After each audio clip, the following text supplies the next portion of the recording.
For nearly a century, there's been this one book that's kind of been a secret weapon for people chasing massive success. Napoleon Hill's Think and Grow Rich. But here's the thing. Hill wasn't just sharing his own opinion. He was basically a detective, spending 20 years cracking the code of the world's most powerful people to find a single hidden formula for winning. And we're not talking about some vague feel-good theory here. Hill claimed that the absolute titans who built modern America, innovators like Thomas Edison, industrialists like Henry Ford, even presidents like Theodore Roosevelt, they all used this exact same secret to build their empires. So what was it? What was the secret formula so powerful that steel magnate Andrew Carnegie personally gave a young Napoleon Hill a mission, find it, and then share it with the world? Well, let's dive in and crack this code together.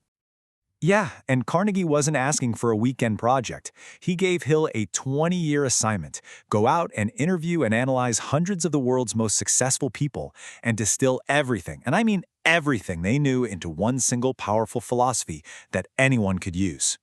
I mean, the list of people who supposedly use this secret it's mind-blowing. We're talking about the people who built the world we live in today, the founders of Ford Motors, Wrigley's Gum, Kodak cameras. See, Hill's point was powerful. These guys weren't just lucky. Nope, they were all playing by the exact same hidden rulebook.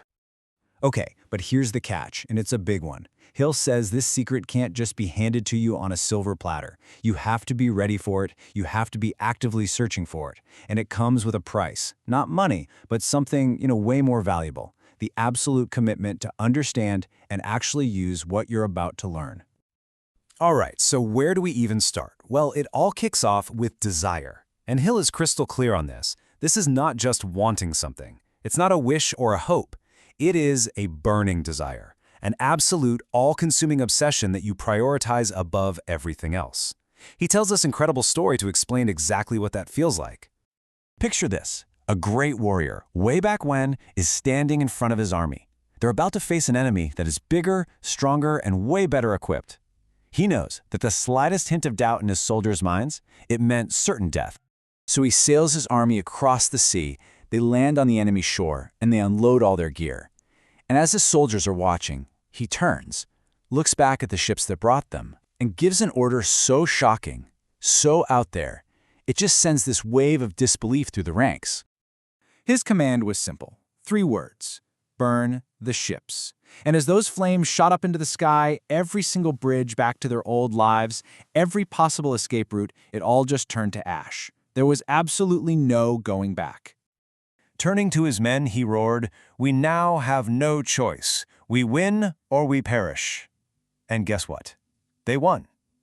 That, Hill says, that is what a burning desire feels like. It's that moment you deliberately obliterate all your escape routes, leaving yourself with only one option: succeed. But a burning desire, even one that intense, is really just raw energy, right? It needs a target. And that brings us to the second step, programming your subconscious mind.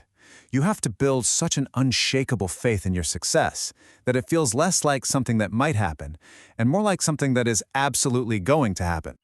And the tool he gives us for this is called autosuggestion. Think of it like this. You are literally programming your subconscious mind. You are deliberately feeding it instructions. You repeat your goal. You affirm your belief in it over and over and over. Because your subconscious mind, it doesn't argue with you. It just accepts what you tell it most often, and it gets to work making it true. And you have got to understand this part. Your subconscious mind is like fertile ground, but man, it will grow whatever seed you plant. You feed it thoughts of success, courage, and abundance, boom, it grows opportunities.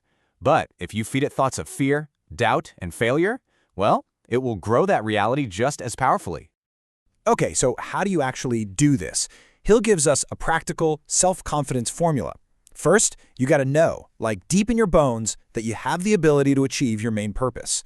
Second, you demand persistent, continuous action from yourself toward that goal. No excuses. And third, and this one is huge, you spend 30 minutes every single day concentrating your thoughts on the person you are becoming, creating that clear mental blueprint for your subconscious to follow. Okay, so you've got the burning desire. That's the fuel. You're programming your mind with faith. That's your GPS. But the engine that actually moves the car? That's persistence. And honestly, this is the step where most people crash and burn. They quit at the very first sign of trouble. Hill tells this perfect story about Henry Ford. He decided he wanted to build a V8 engine in a single block. Every single one of his engineers told him, nope, impossible. His command? Produce it anyway. They worked for a year and failed. They came back, it can't be done, and Ford's reply was just unwavering. Go right ahead. I want it, and I'll have it. He just kept pushing, and then, almost like magic, they figured it out. You know, this is that same mindset in action.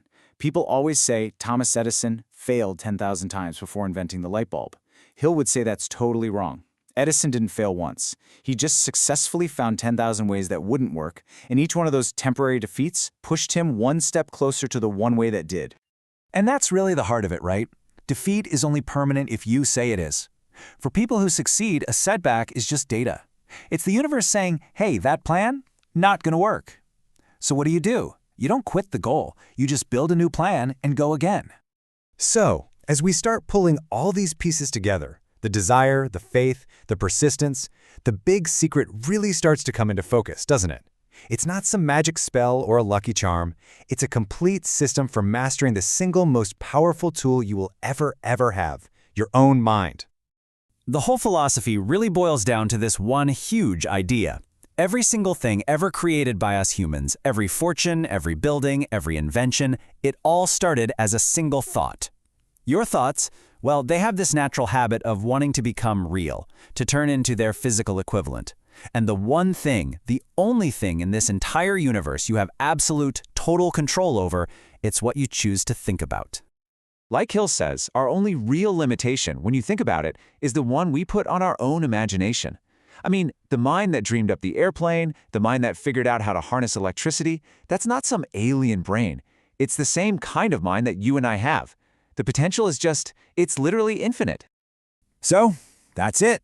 That's the secret Carnegie wanted to share with the world, the principle that Ford and Edison built their entire lives on. It's actually pretty simple when you boil it all down. Your thoughts, when you supercharge them with a burning desire and relentless persistence, will become your reality. So the only question left, the one that really matters, is this: what reality are you going to choose to create?